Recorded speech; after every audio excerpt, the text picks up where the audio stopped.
The alarm screamed before I even opened my eyes. Red light filled the cabin, pulsing like a heartbeat gone wrong. I rolled out of my bunk and hit the floor running, my boots barely laced, my mind still catching up to what my body already understood. Something was closing in on us, fast, and it was not friendly. My name is Nora Blackwood. I am a fire control officer on the deep space cruiser Meridian, and the voice on the ship-wide speaker was not calm. Captain Halden never sounded like that. Not once in the 3 years I had served under him. "Enemy contact," he said, bearing 047. "Closing at high speed. All hands to battle stations."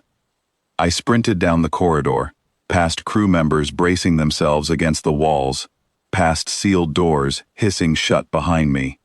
The ship trembled under my feet. Something out there had already found us, and it was not asking permission to come closer. I reached the fire control deck and dropped into my seat, strapping in with shaking hands. My screen lit up with data streaming faster than I could read it. A shape appeared on the tactical display, massive, angular, wrapped in armor plating thicker than anything our scanners had ever measured. It did not look like a ship. It looked like a mountain that had learned how to hunt. "Identify target," Captain Halden ordered, his voice tight. "Vraxel heavy cruiser," the sensor officer called back. "Armor class unknown. Weapons hot." My stomach dropped. The Vraxel were an old species, older than anything human explorers had encountered before. Their ships carried armor built from centuries of war, layer after layer of dense material, designed to absorb almost anything thrown at it. We had crossed paths with their scouts before, small and cautious. This was not a scout. This was a warship built to end an argument before it started. "Range dropping fast," someone called out. "They are not slowing down." I gripped the edge of my console. My fingers moved on instinct, pulling up the targeting array, watching numbers spin as the enemy vessel grew larger on the display with every passing second. My heart pounded so loud I could hear it over the alarms. "They are opening fire," the sensor officer shouted. The ship rocked hard to the side. Lights flickered. Somewhere below me, metal groaned under stress. A beam of raw energy had struck our outer hull, and though our shields held for now, I could see the power reading drop on my display like a stone falling down a well. "Shields at 80%, someone reported. "Falling." "Return fire," Captain Halden ordered. "Rail cannons only. Hold nothing back." My hands moved across the console faster than thought. This was the moment every drill had prepared me for, and yet nothing could have truly prepared me for how fast it all happened. I locked the targeting reticle onto the enemy hull, adjusted for their speed, adjusted again as they shifted course to avoid us. "Firing solution locked," I called out. "Fire when ready," the captain said. I pressed the trigger control. Deep in the belly of the Meridian, the rail cannon charged, drawing enormous power from the ship's core, building a magnetic field so strong it could fling a solid metal slug across thousands of kilometers in less than a second. I felt the whole ship shudder as the weapon released. On my display, a thin white line shot across the void, connecting our ship to theirs in an instant. For one breathless moment, nothing happened. Then the enemy hull lit up with a flash of white light, and a section of their armor simply vanished, punched through, as if it were nothing more than paper. "Direct hit," the sensor officer shouted. "Their armor is breached." A cheer rose up somewhere on the deck, but Captain Halden cut it short. "Do not celebrate yet," he said. "They are still closing." He was right. The enemy ship shuddered but did not stop.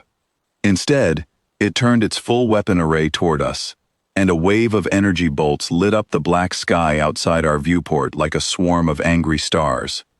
"Brace for impact," someone yelled. The ship lurched violently. I was thrown against my restraints so hard the air left my lungs. Sparks burst from a console 2 seats over, and someone screamed for a medic. I forced myself to stay focused, blinking through the pain in my chest, keeping my eyes locked on the targeting display.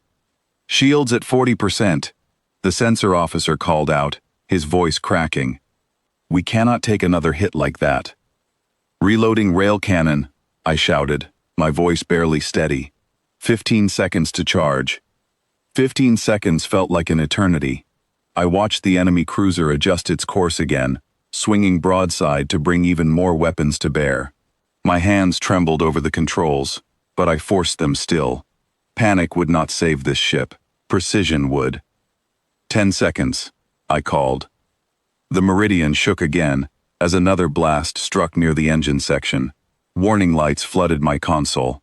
Somewhere behind me, Ensign Colton Ashworth was shouting damage reports faster than anyone could process them.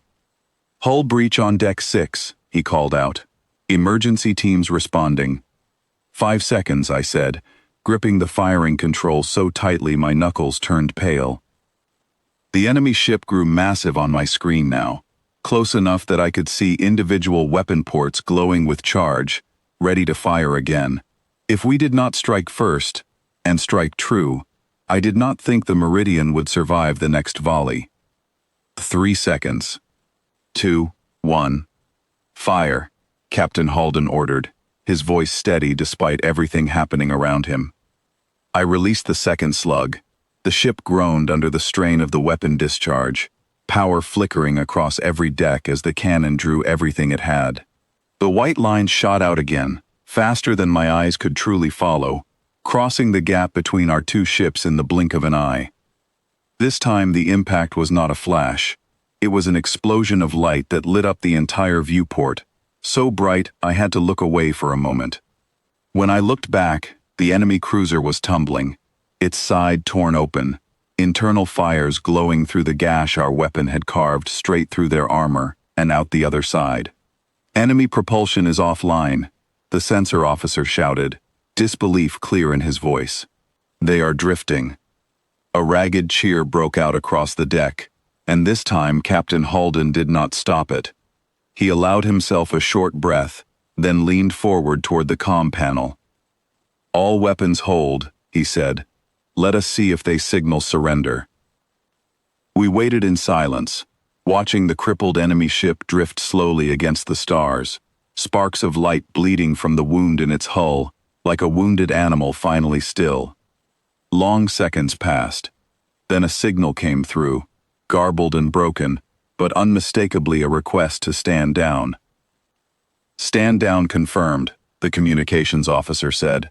"They are requesting rescue assistance for their crew." "Send it," Captain Halden said without hesitation. "Whatever they are, they still bleed like anyone else out here."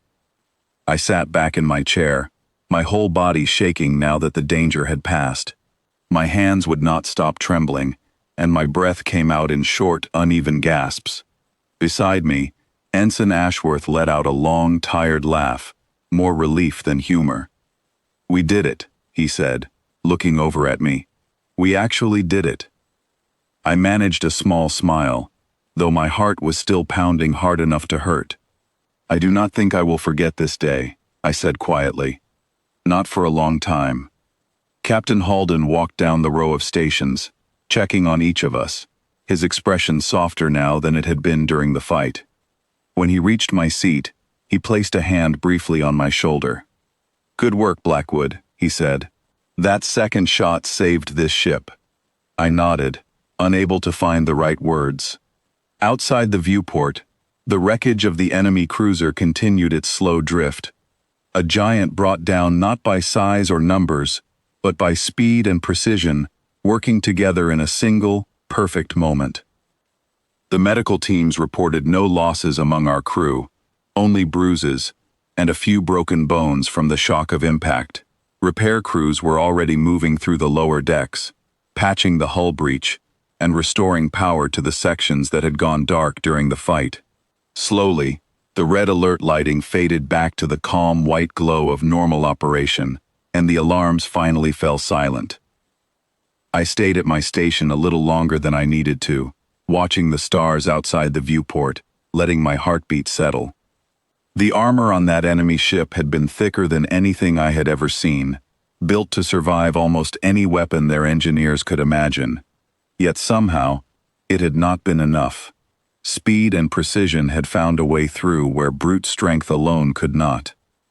Later that night, after the ship had returned to a steady course, and most of the crew had finally found time to rest, I sat alone in the observation deck, watching the distant lights of other ships gathering to assist with the rescue effort. Ensign Ashworth joined me quietly, handing me a warm drink before sitting down beside me. "You did good today," he said, breaking the silence. "We all did," I answered, still watching the stars. "I do not think I could have done any of it alone." He smiled and nodded, and for a while neither of us said anything else. There was nothing left to say. The fight was over, the ship was safe, and somewhere out there, an old and powerful species had just learned that the size of their armor meant far less than they believed. Sometimes it is not the strongest wall that wins the day. Sometimes it is the sharpest, fastest strike that finds its way through when it matters most. As the Meridian continued its slow journey back toward friendly space, I finally let myself relax, closing my eyes for the first time in what felt like hours. Whatever waited for us next, I knew our crew was ready to face it together.